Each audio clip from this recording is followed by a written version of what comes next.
Hi guys, welcome in. I just thought I would come a little early because I was a little early. Sometimes that's how the nut falls. Yes, we come a little early.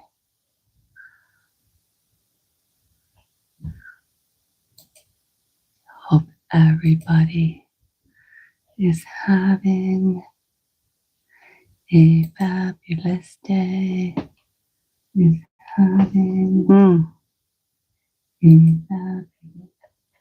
I tell you what, I look so much better until I turn to the side. Then I see what I need the facelift on. Hey, World Tours, welcome. And thank you for visiting my live. I am so excited. We are going into Christmas week. Yes, we are. So I am going to be here reading live Christmas stories, and I have a special one for tonight. I figured I'd come live and kind of hang out for a few minutes before I got started. But thank you, World Tour 8K for being here. Y'all, look, I am like the cutest old lady y'all have seen all day. I know that is for sure. Let me head on into these analytics.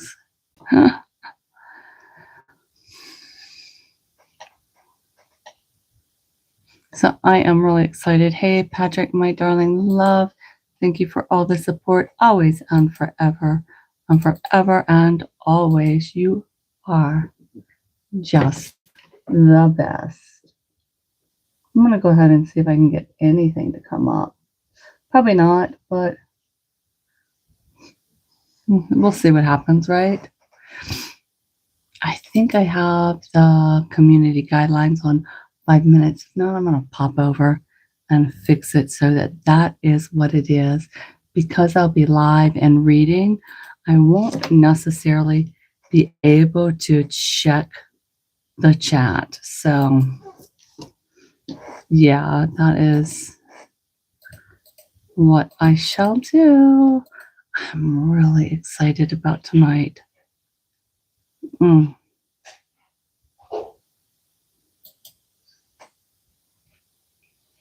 Yeah, it's looking pretty good. What do you guys think? All right, we got Patrick in the house. Patrick. I do want to come in. I am going to go ahead and turn it on that it's a community moderator, that you have to be a member of the channel for 5 minutes or more in order to be able to leave a comment. It keeps me safe and it keeps other people safe as well, who are just in the chat trying to have fun. And it kind of keeps other people out that are just here to disrupt stuff. So I'm going to come on over here, make sure my customization is turned on. Yes, right here, subscriber mode is turned on. And I actually want it turned on for 10 minutes. If you are a new subscriber and want to leave a comment in the chat, hang out for 10 minutes, and then you are welcome to post anything you would like to post. I am so excited. I want to go ahead and jump right into tonight. As you know, we are doing a soft and soothing ASMR reading. It's a bedtime story. It's called The Haunted Man and the Ghost. The Ghost's Bargain. Let me give you a little background on this story because I find it fascinating. This story was written in 1849. It was the last Christmas story that was written by our favorite author of Christmas Ghost, Charles Dickens. So the full title is called The Haunted Man and the Ghost Bargains. A Fancy for Christmas by Charles Dickens. It was written 1849, so it's the last of his ghost stories. One thing that I have found out this Christmas with reading these older stories, that the Victorian era, their Christmas time was all about telling ghost stories.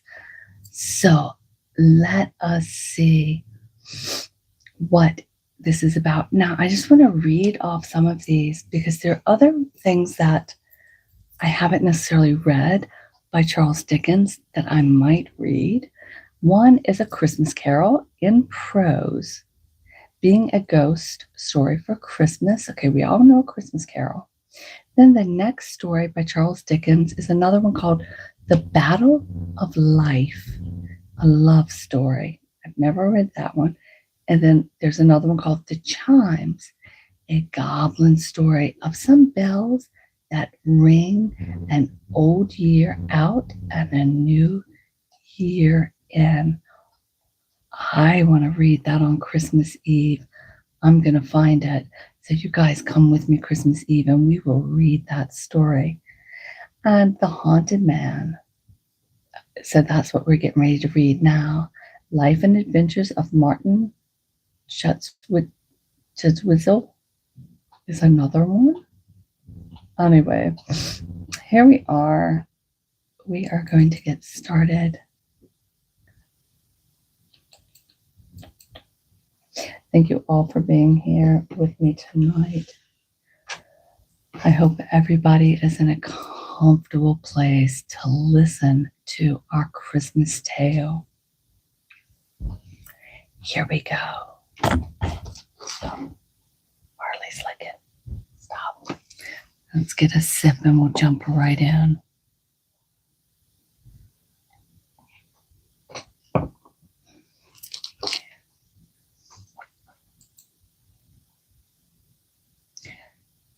Everybody said so. Far be it from me to assert that what everybody says must be true. Everybody is often as likely to be wrong as right. In the general experience, everybody has been wrong so often, and it has taken, in most instances, such as weary while, to find out how wrong that the authority is provided to be fallible. Everybody may sometimes be right, but that's no rule, as the ghost of Giles Scroggins says in the ballad. The dreaded words, ghost recalls me. Everybody said that he looked like a haunted man.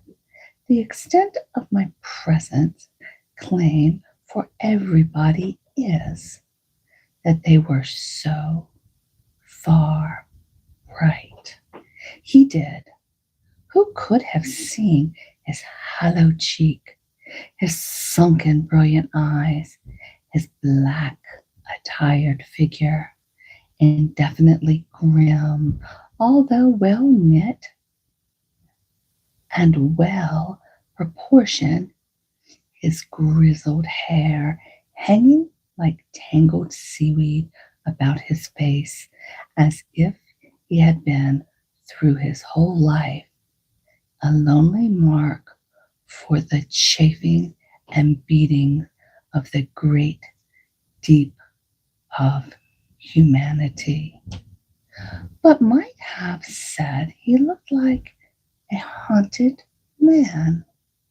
Who could have observed his manner, taciturn, thoughtful, gloomy, shadowed by habitual reserve, retiring always, and jaundice, never, with a distraught air of reverting to a bygone place and time, or of listening to some old echoes in his mind, but might have said it was the manner of a haunted man.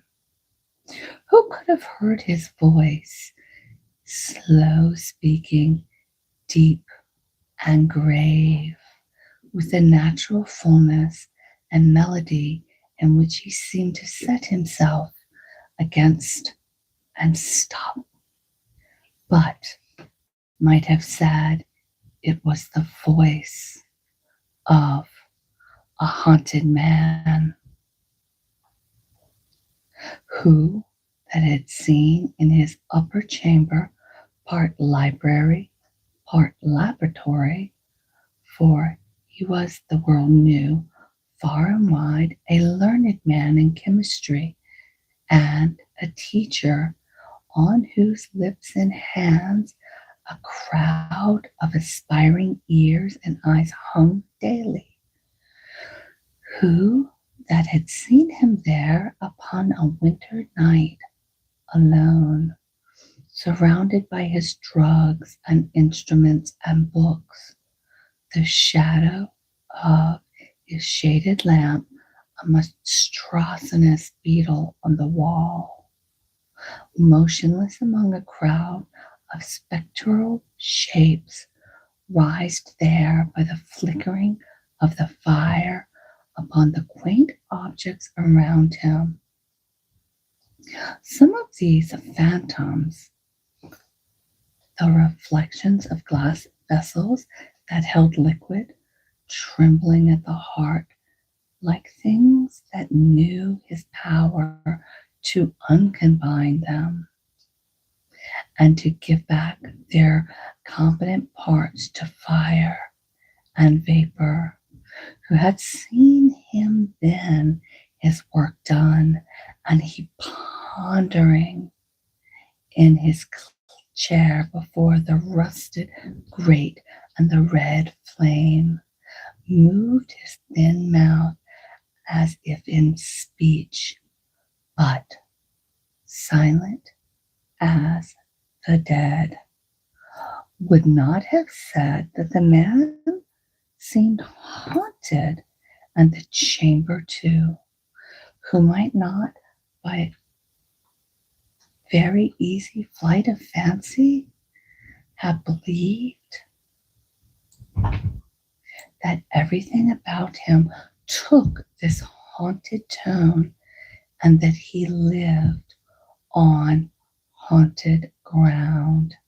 His dwelling was so solitary and vault-like, an old, retired part of an ancient endowment for students, once a brave edifice planted in an open place, but now the obsolete whim of forgotten architecture, smoke-aged and weather-darkened, sneezed on every side by the overgrowing and great city, and choked like an old well with stones and bricks, its small quadrangle lying down in the very pits formed by the streets and buildings which, in course of time, had been constructed above its heavy chimney. Its old trees, insulated by the neighboring smoke, which designed to drop so low when it was very feeble and the weather very moody, its grass plots struggling with the mild weed earth to be grass or to win any show of compromise, its silent pavement, unaccustomed to the tread of feet and even to the observation of the eye, except when a stray face looked down from the upper world, wondering what nook it was, its sundial and the little bricked-up corner with where no sun had straggled for 100 years, but where, in compensation for the sun's neglect, the snow would lie for weeks when it lay nowhere else, and the black east wind would spin like a huge humming top when in all other places it was silent and still. His dwelling at the heart core within doors at his fireside was so low and old, some crazy, yet so strong, with its worm eaten beams of wood in the ceiling and its sturdy floor shelving downward to the great oak chimney piece, so environmentally hemmed in by the pressure of the town, yet so remote in fashion. Hey, Jose, welcome. We are reading The Haunted Man's Ghost. Sit back, snuggle up, and listen closely. Thanks for finding me. Yet, so thundering with echoes when the distant voice was raised or the door was shut, echoes not confined to the many low passages and empty rooms, but rumbling and grumbling till they were sifted in the heavy air of the forgotten crypt, where the Norman arches half buried in the earth. You should have seen him in his dwelling about the twilight in the dead of winter. We'll pause right here. Jose, this is Charles Dickens' last story. It was written after A Christmas Story that was written in 1949. And in Victoria times, they told ghost stories. So settle in for our ghost story. Everybody say hey to Jose Gonzalez, our dear new friend. When you should have seen him in his dwelling about twilight in the dead of winter, when the wind was blowing shrill and shrewd, and the going down of the blurred sun, when it was so dark as that the forms of the things were indistinct and big, but not wholly lost, when sitters by the fire began to see wild faces and figures, mountains and abysses, and armies in the coals, when people in the street bent down their head and ran before the weather, when those who were obliged to meet it were stopped in an angry corner, stung by the wandering snowflakes alighting on the lashes of their eyes, which fell too sparingly and were blown away too quickly to leave a trace upon the frozen ground. When you can't hear, let me bring it over. See if this is better. When the windows of the private houses closed up and warm, is that better, Jose? Give me a thumbs up if it is. When lighted gas began forth in the busy and quiet streets, blackening otherwise.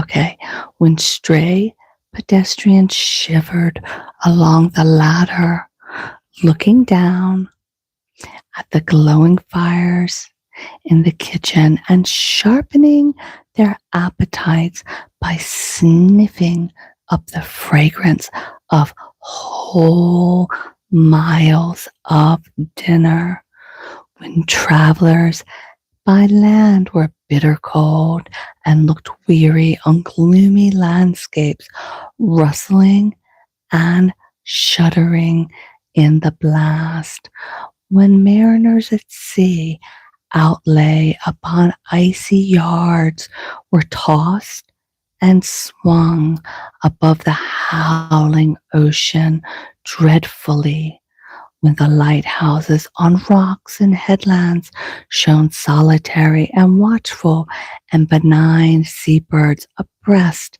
on their ponderous lanterns fell dead, when little readers of storybooks by the firelight trembled to think of Kasumbara cut into quarters hanging in the robber's cave, or had some small misgivings that the fierce little old woman with the crutch who used to start out of the box in the merchant's Abuda bedroom might one of these nights be found upon the stairs in the long, cold, dusky journey up to bed, when in rustic places the last glimmering of daylight died away from the, thank you, Patrick, the ends of the avenues, and the trees arched overhead were sullen and black.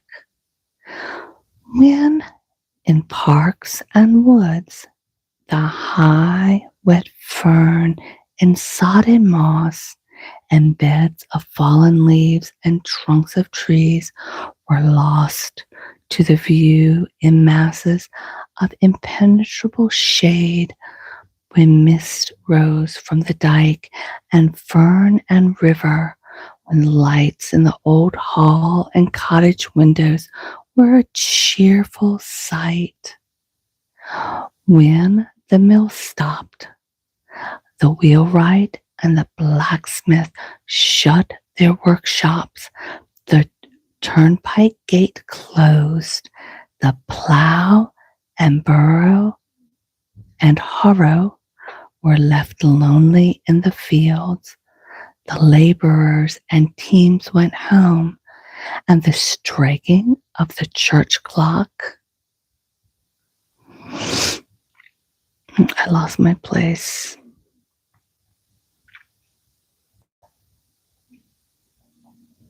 And the striking of the church clock had a deeper sound than noon, and the churchyard wicket would be swung no more that night, when twilight everywhere released the shadows, prisoned upon all day, that now closed in and gathered like mustering swarms of ghosts, when they stood lowering in the corners of the rooms and frowned out from behind the half-open doors, when they had full possession of unoccupied apartments, when they danced upon the floors and the walls and ceilings, inhabiting chambers while the fire was low, and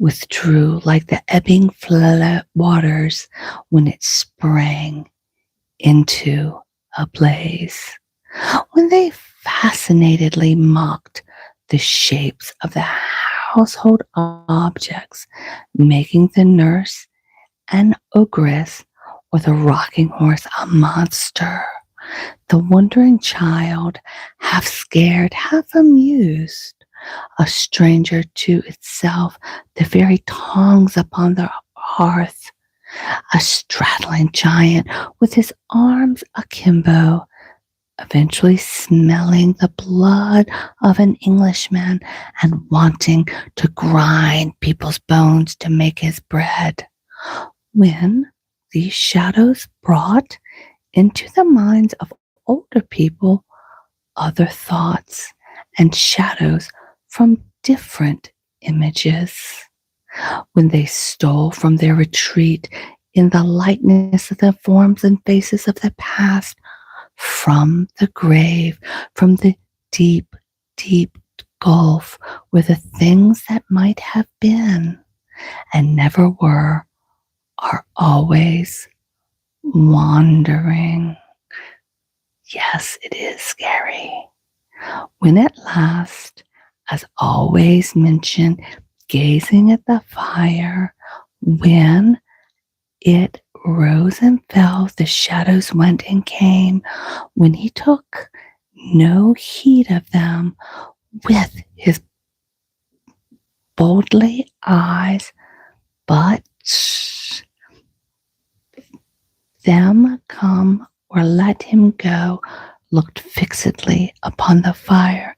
You should have seen him then, when the sound had arisen with the shadows and come out of their lurking places at the twilight summons, seemed to make a deeper stillness all about him, when the wind was rumbling in the chimney and sometimes groaning, sometimes howling in the house, when the old trees outside were so shaken and beaten that one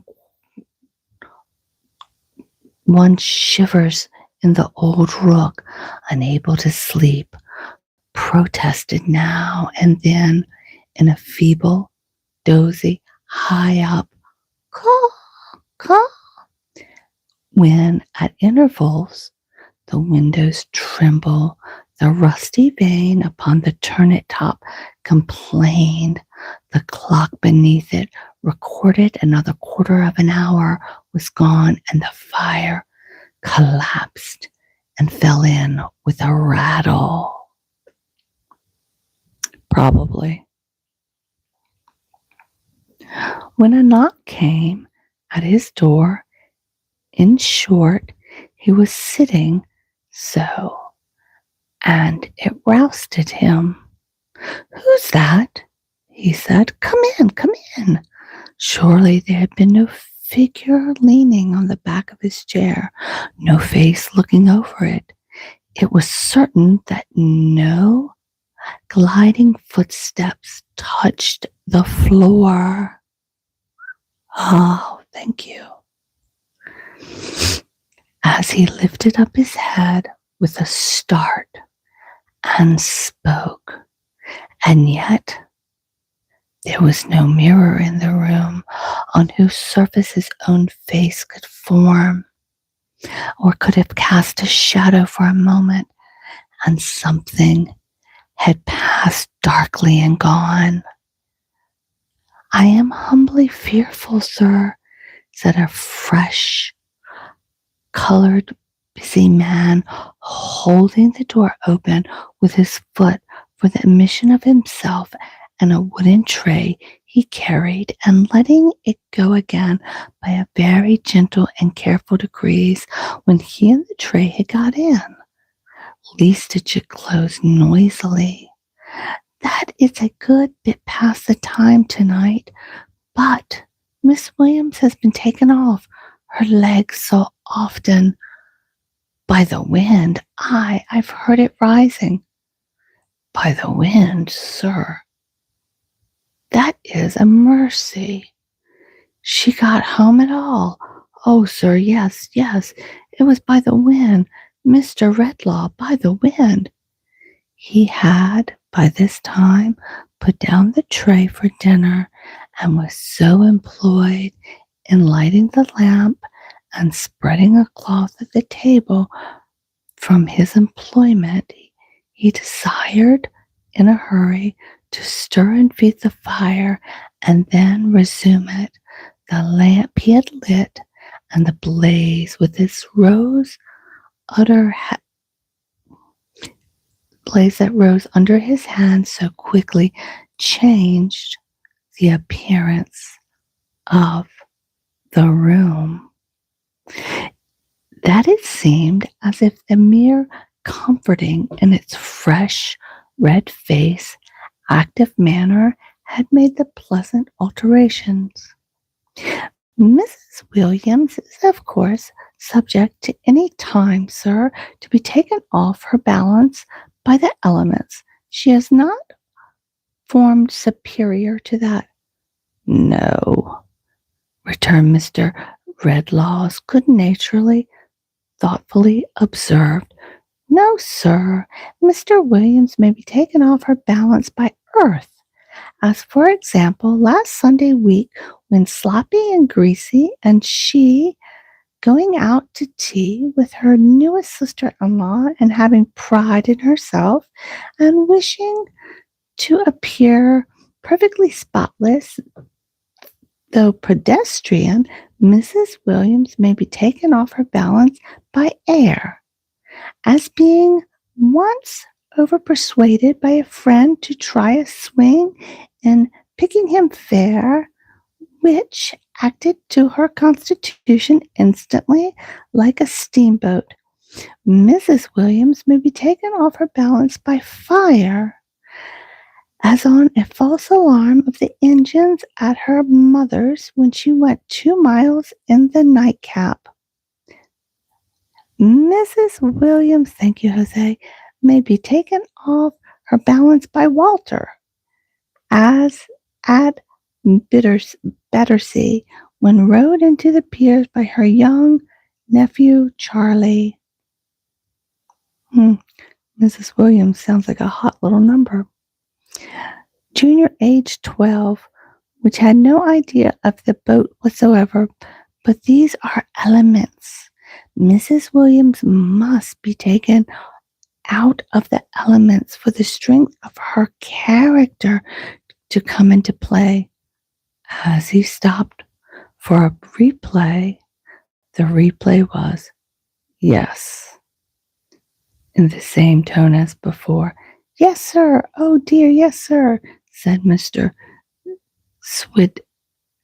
Swidger, still proceeding with his preparations and checking them off as he made them. "That's where it is, sir. That's what I always say myself, sir. Such a many of us Swiggers. Why, there's my father, sir, supernaturalistically keeper and custodian of this institution, 87 years old. He's a Swidger." "True, Williams," was the patient and abstract answer when he stopped again. "Yes, sir," said Mr. Swidger. "That's what I always say, sir. You may call him the trunk of the tree. Bread. Then you come to his successor, my unworthy self, Salt, and Mrs. Williams Swigger, both knife and fork. Then you come to all of my brothers and their family Swiggers, man and woman, boy and girl. Why, with cousins, uncles, aunts, relations of this and that, to other degrees and what not degrees, and marriages and laying-ins, and the Swiggers, tumblers, might take hold of the hand and make the ring round England." Receiving no reply at all from the thoughtful man who he addressed, Mr. Williams approached him nearer and made a feint of accidentally knocking the table with a decanter to rouse him. The moment he succeeded, he went on as if in great articulation of his acquisition. "Yes, sir, that's just what I say myself, sir. Mrs. Williams and me, we've often said so. The Swigglers enough, we say, without our voluntary contribution, butter. In fact, sir, my father and family and himself, castors to take of, and it happens all the best that we have no child of our own, though it is made Mrs. Williams rather quite like to quiet, ready for fowl and mashed potatoes, sir. Mrs. Williams said she'd dish it in 10 minutes when I left the lodge." "I am quite ready," said the other, walking as from a dream and walking slowly to and from. "Mrs. Williams has been at it again, sir," said the keeper, as he stood warming a plate at the fire and pleasantly shadowing his face. Mr. Redlaw stopped in his walking and in his expression of interest appeared to him. "What I always say myself, sir, she will do it. There is a motherly feeling in Miss Williams' breast that must and will have went." "What has she done?" "Why, sir, not satisfaction with being sort of mother to all the young gentlemen that come up from the variety of the parts to attend your courses of lectures and ancient foundations. It's surprising how many chance it catches the heat and the frost. Whether to be sure, here he turned his plate and cooled his finger. Well, I don't know. I don't know. Well, that's just what I say to myself in return, sir, said Mr. Williams, speaking over his shoulder, as if he readied and delighted his sense. That's exactly where it is, sir. There's ain't one of our students but appears to regard Miss Williams in that light every right through the course. They put their heads into the lodge, one after the other, and have all got something to tell her or something to ask her. Swig is the appellation by which they speak of Mrs. Williams in general among themselves, I'm told. But that's what I say, sir. Better to be called ever so far out of your name, if it's done in the real liking, than have it made ever so much of and not cared about. What's a name for? To know a person by. What's a name for? If Mrs. Williams is known by something better, then let her name. I allude to Mrs. Williams' qualities and dispositions. Never mind her name, though it is Swidgler by rights. Let him call her Swig, Wig, Bridge, Lord, London Bridge, Blackfriars, Chelsea, Putney, Waterloo, Hammersmith, Superstition, if they like. Thank you, Jose. Appreciate it. The close of this triumphant oration brought him and the plate to the table, upon which he half laid and half dropped it with lively sense of his being thoroughly heated, just as the subject of his praise entered the room bearing another tray and lanterns, followed by the venerable old man with long gray hair.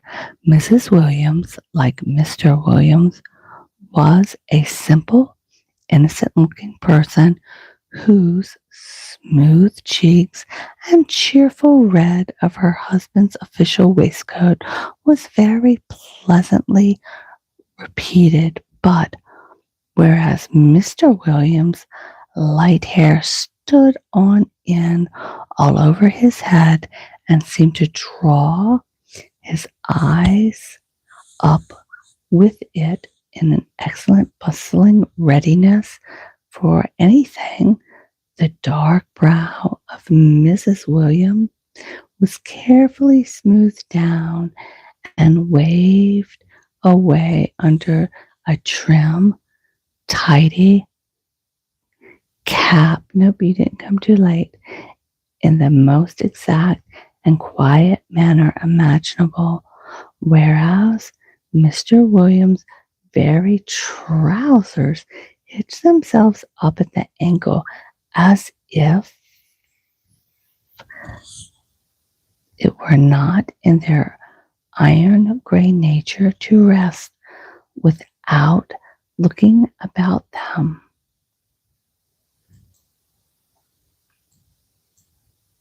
I do just some stuff.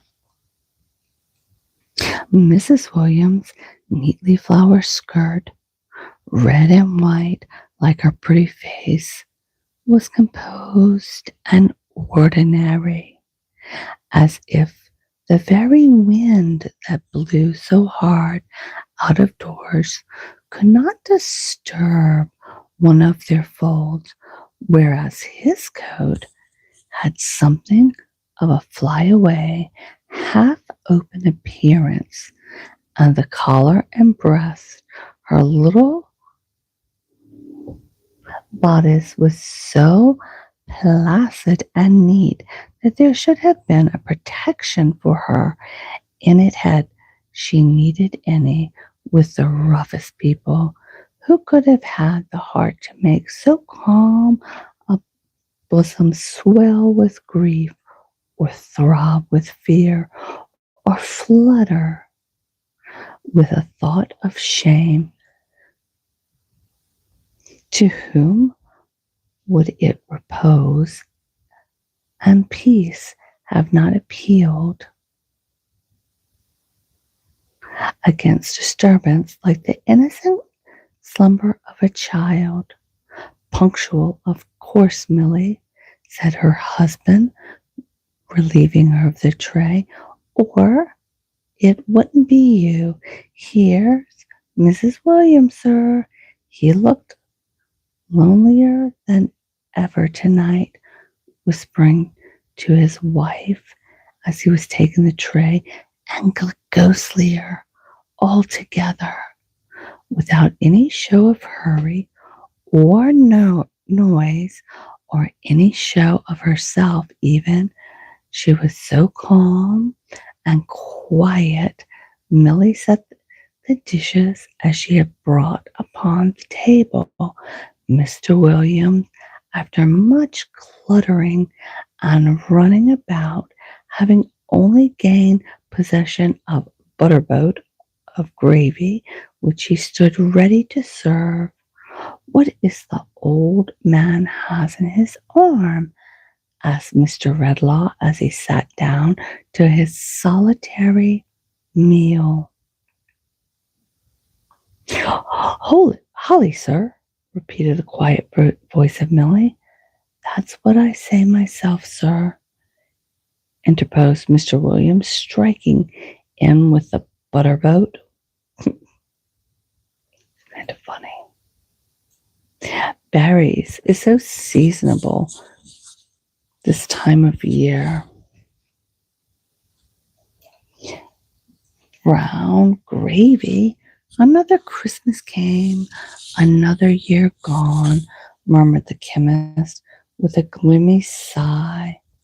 More figures in the lengthened sum of the recollection of that we work and work at our torment till death. Sorry, guys. Till death, idols.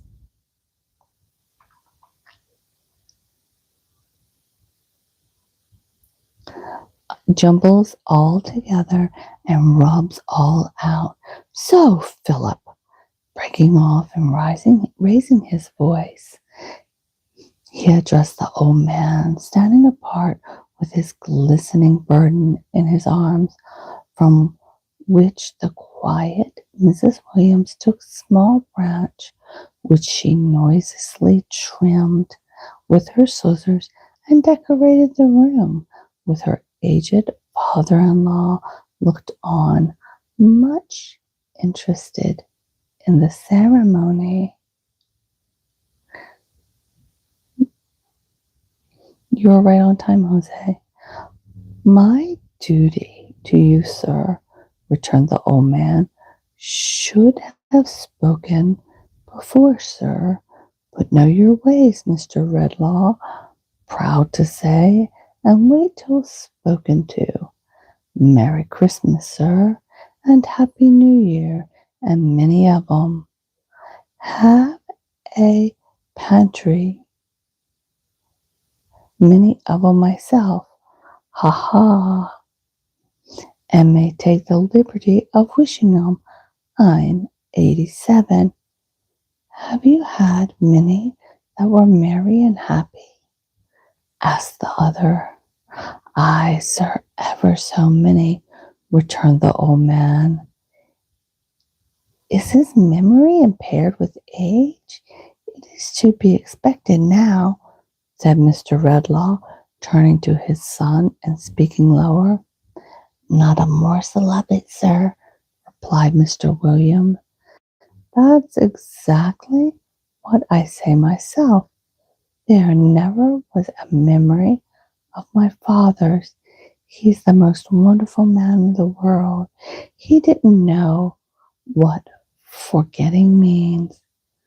It's the very observation I'm always making to Mrs. Williams, sir, if you'll believe me. Mr. Swidler, in his polite desire to seem an acquaintance to the event, delivered this as if there were no iota of contradiction in it, and it were all said in an unbound and unqualified assent. The chemist pushed his plate away, rising from the table, walked across the room to where the old man stood, looking at a little sprig of holly in his hand. It recalls me of the time, many of those years, where old and new, then he said, observing him attentively and touching him on the shoulder. Does it?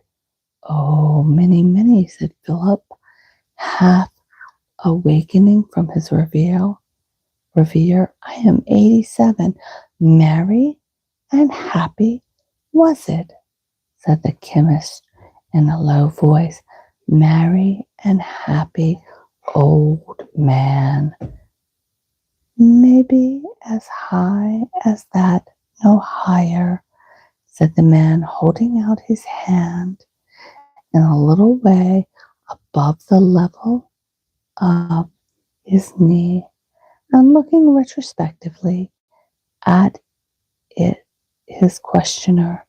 When I first remember him, cold, sunshiny day it was, out a-walking, when someone, it was my mother, was sure as you stand there, though I don't know what all her blessed face was like, for she took ill and died that Christmas time, told me how they were food for birds. The pretty little fellow thought, that's me, you understand. The bird's eyes were so bright, perhaps because the berries that they lived on in the winter were so bright. I recalls that, and I'm 87. Mary, hey, Stephen, welcome. Hey, Game and Fairy. Thank you, appreciate it.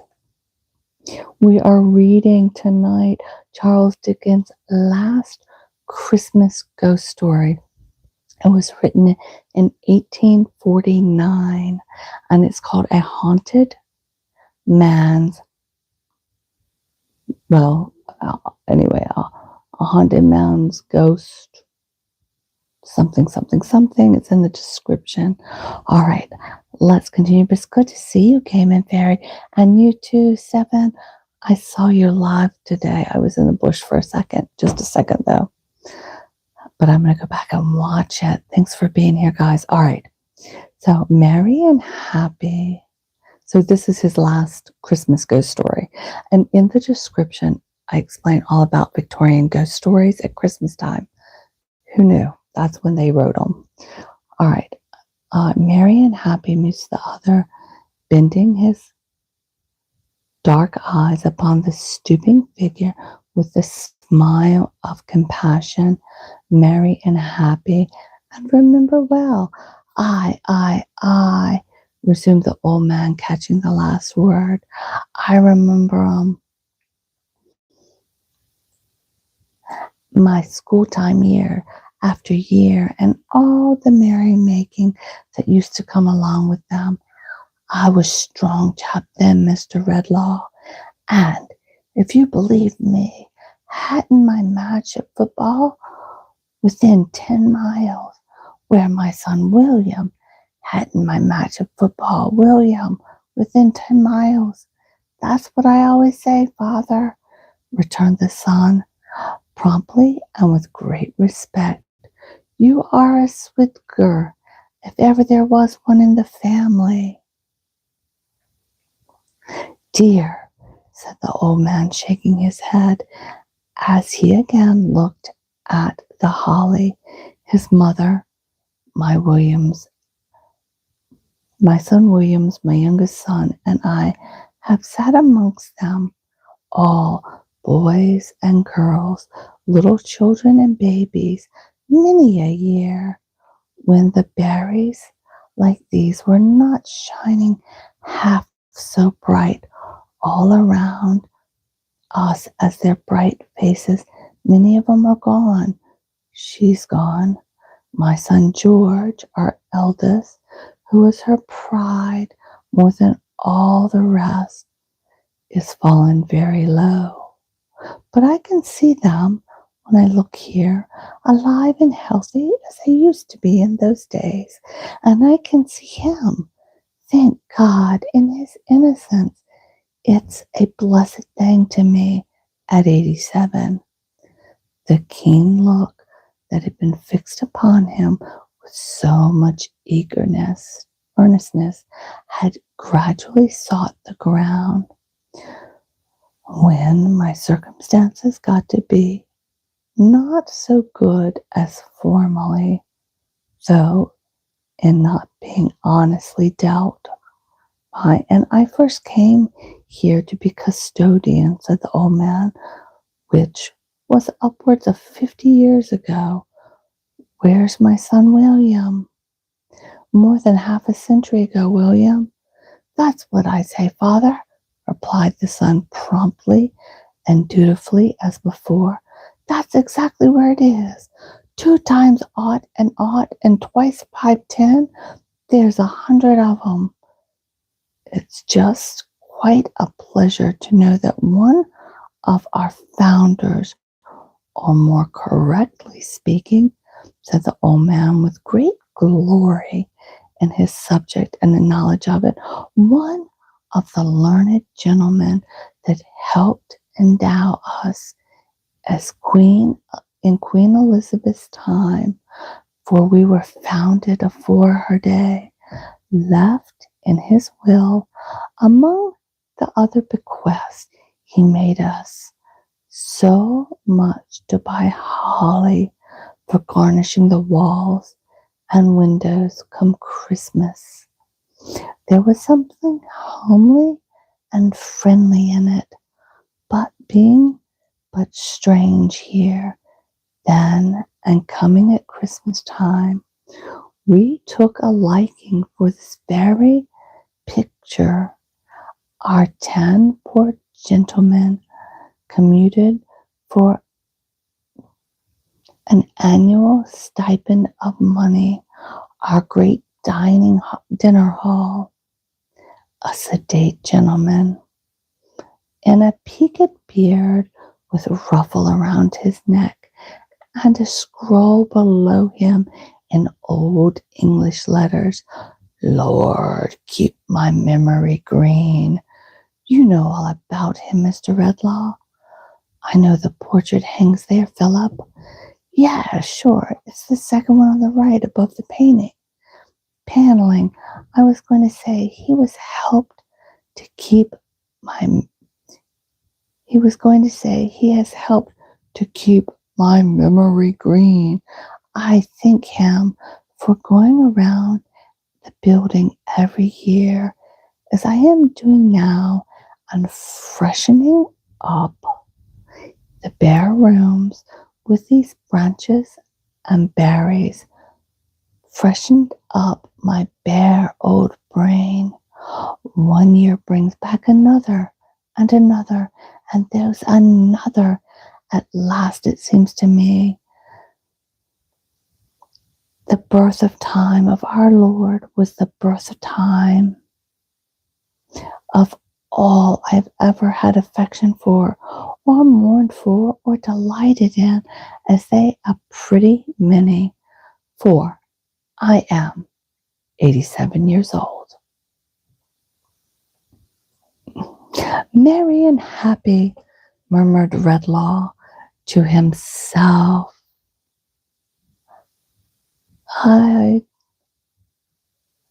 Hey, Josie, welcome in. We're reading Charles Dickens' last Christmas story. The room began to darken strangely. So you see, sir, pursued old Phillips, whose hale, wintry cheeks had warmed into a ruddier glow, and whose blue eyes had brightened while he spoke. I have plenty to keep when I keep this present season. Now, where's my quiet mouse? Thank you.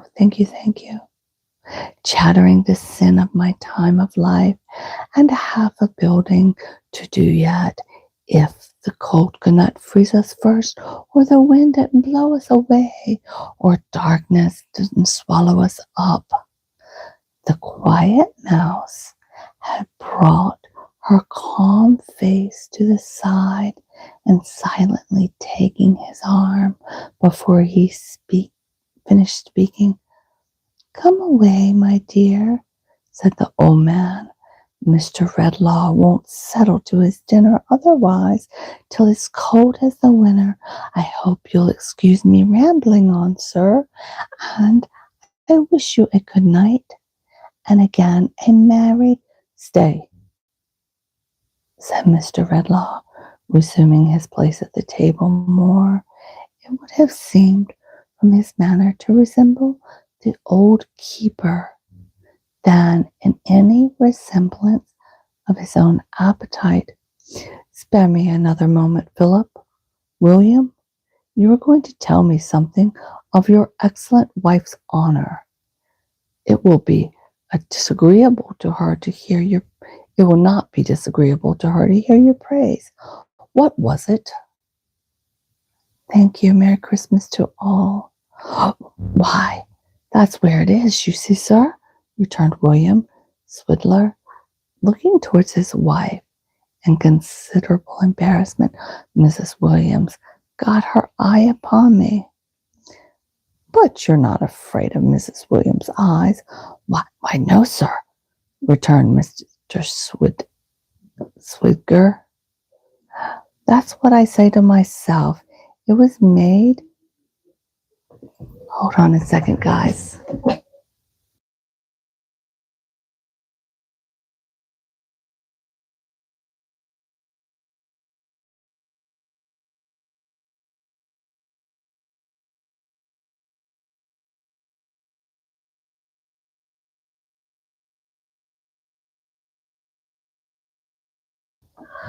Sorry, people coming in from work. All right. "But you are not afraid of Mrs. Williams' eyes?" "Why, no, sir," returned Mr. Swid. "But that's why I say myself, I wasn't made to be afraid of. It wouldn't have been made so mild, if that's the intention. But I wouldn't like to Millie him, down at the buildings."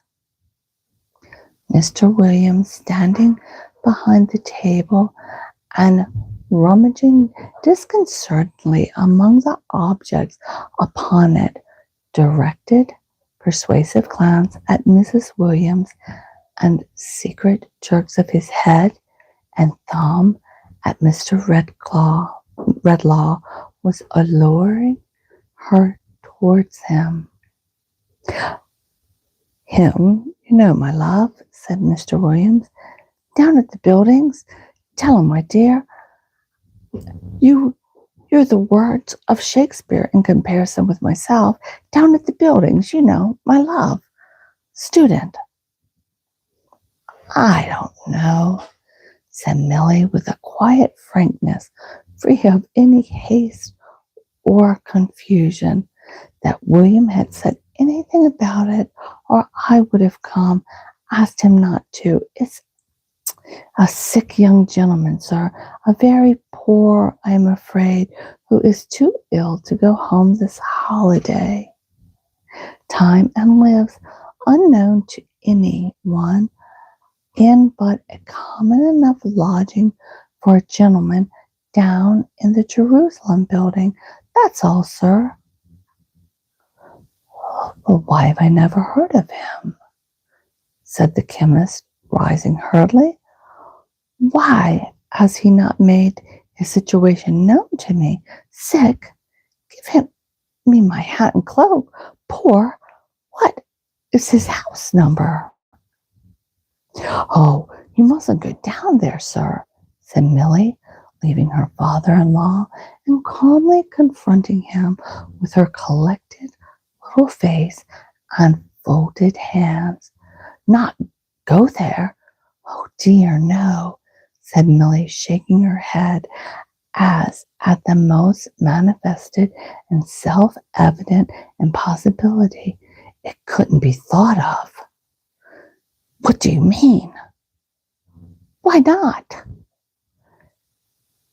Why, you see, sir, said Mr. Williams Swidger, persuasively and confidentially, that's what I would say. Depending upon it, the young gentleman would never have made his situation known to one of his own sex. Mrs. Williams has got into his confidence, but that's quite different. They all confide in Mrs. Williams. They all trust her. A man, sir, could not have got a whisper out of him, but a woman, sir, Mrs. Williams combined. There is a good sense and delicacy in what you say, Williams, returned Mr. Redlaw, observant of the gentleman and composed face of his shoulder, and laying his finger upon his lips, he secretly put a purse into her hand. Oh dear, no, sir, cried Miss Milly, giving it back again. Worse and worse, couldn't be dreamt of. Such a stated, matter-of-fact housewife she was, and so unruffled by the momentary haste of this rejection that an instant afterwards she was tidily picking up a few leaves on which had strayed from between her scissors and her apron when she had arranged the holly.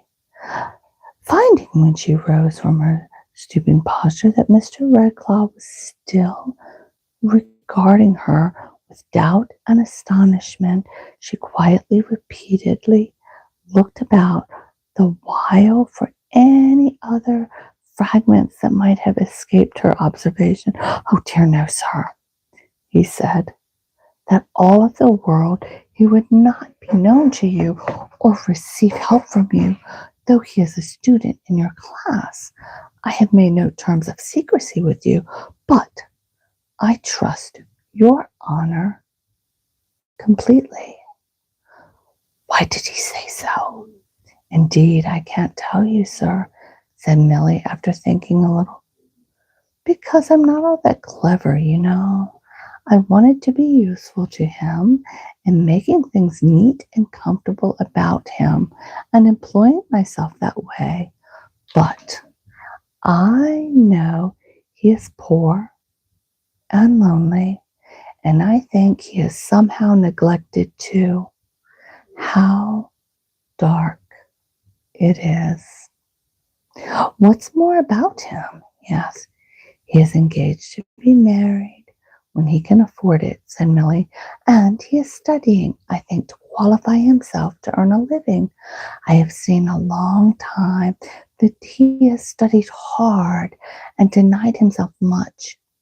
How very dark it is. It's turned colder, too, said the old man, rubbing his hands. There's a chill, a dismal feeling in the room. Where's my son, William?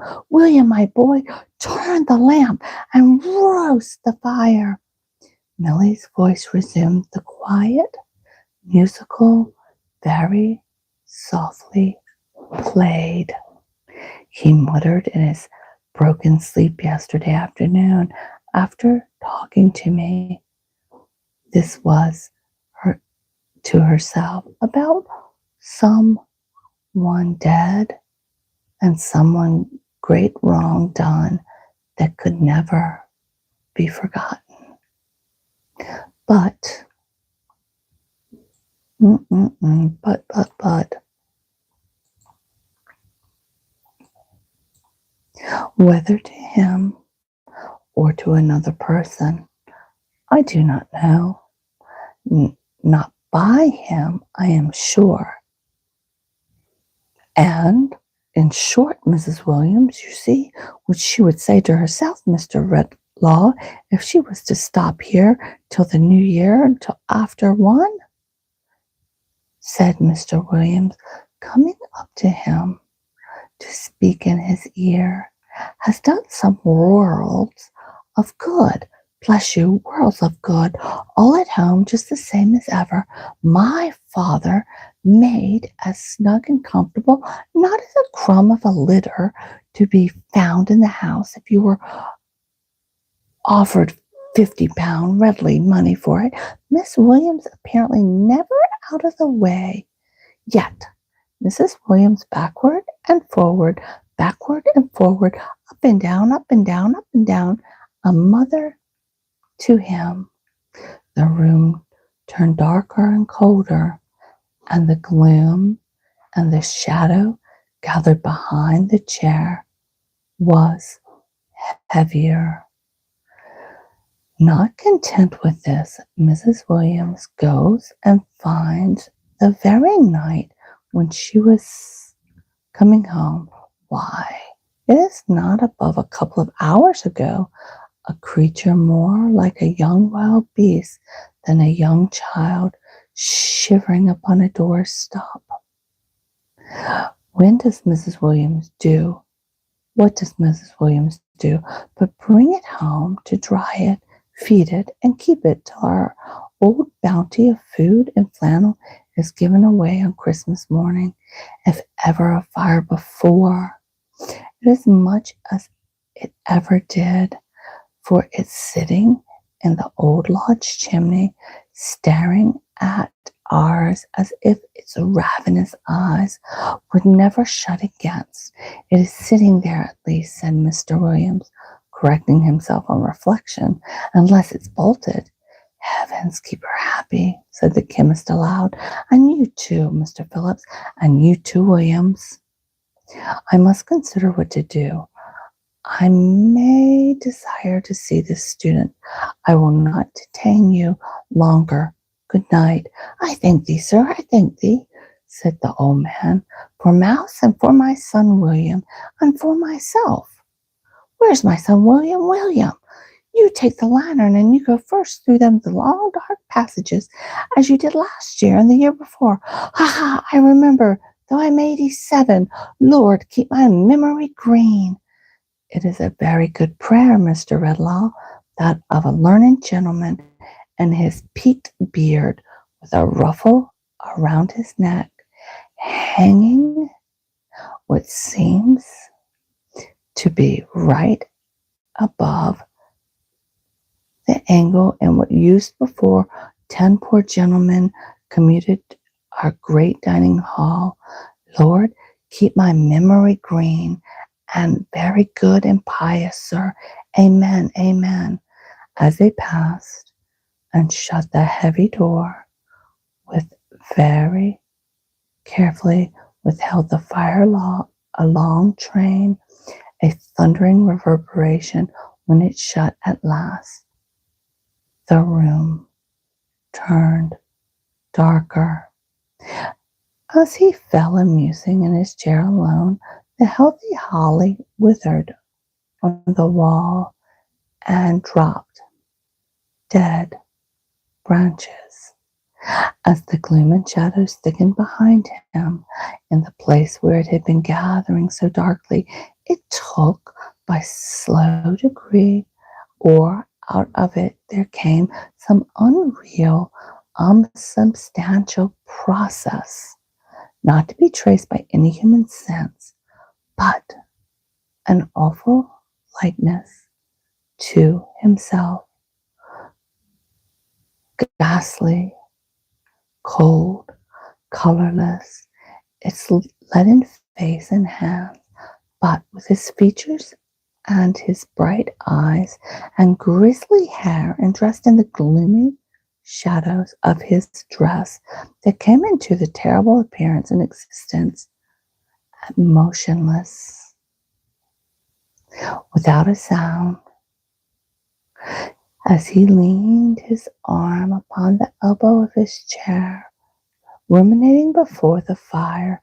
It leaned upon the chair back close above him, with its appalling copy of his face, looking where his face looked, and bearing the expression of his face bore. This, then, was something that had passed and gone already.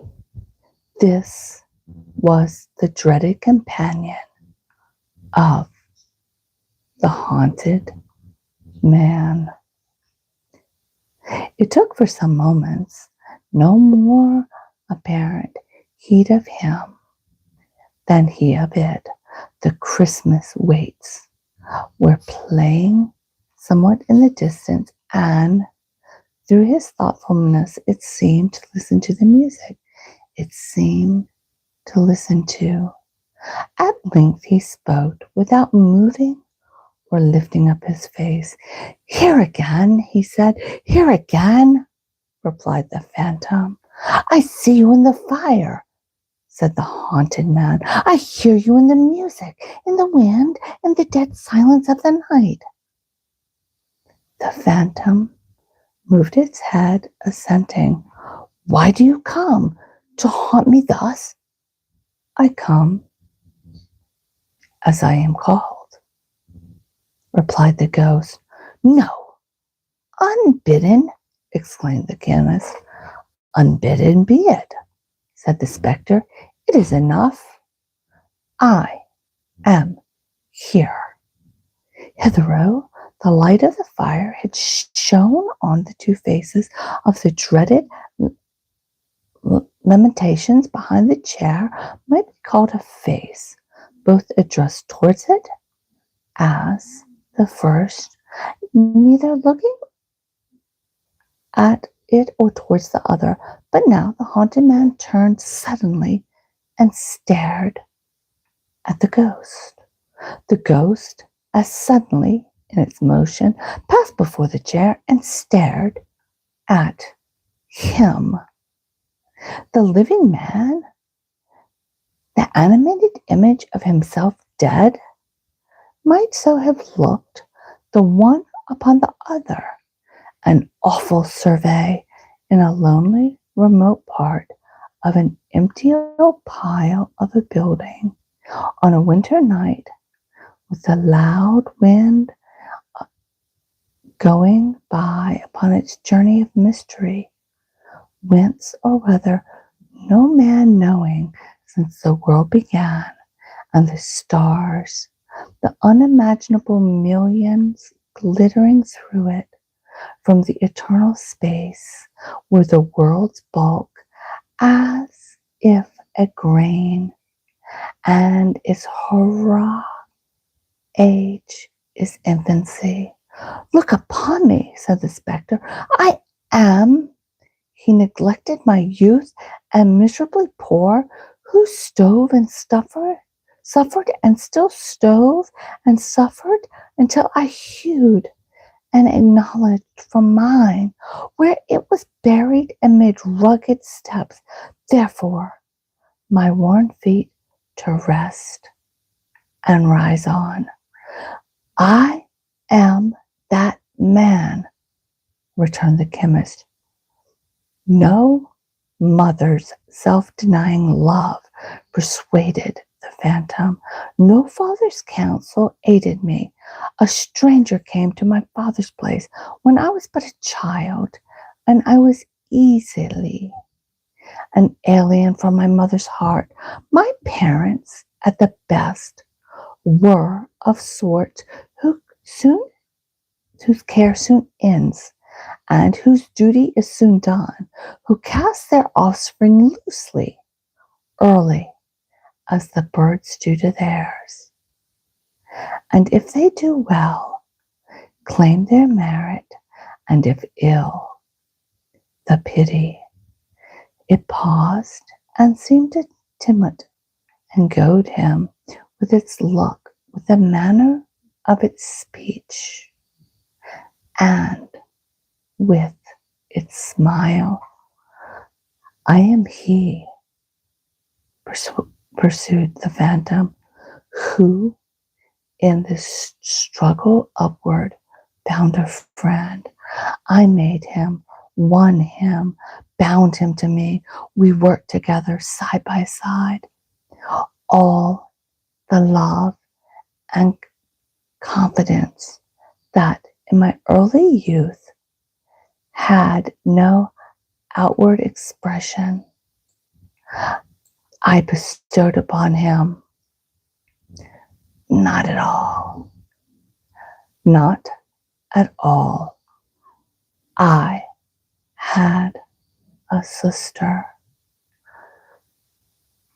We're going to end right here for tonight.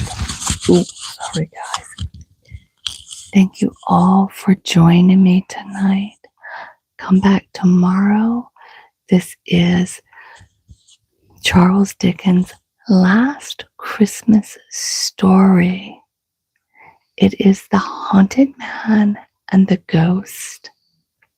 It was written in 1849, a few years after Scrooge, and it's about a man coming into his own.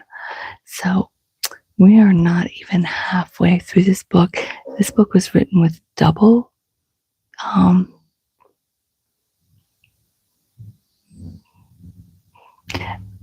lines. So anyway, that is where we are for this tonight. I want to say good night to everybody. Have a great night. We will be back tomorrow at 7:30 to finish this quiet reading of A Haunted Man's Ghost. It's a Christmas story by Charles Dickens. Once again, thank you all for visiting and have a great night. Check back tomorrow, 7:30. Turn your notifications on. Bye, guys.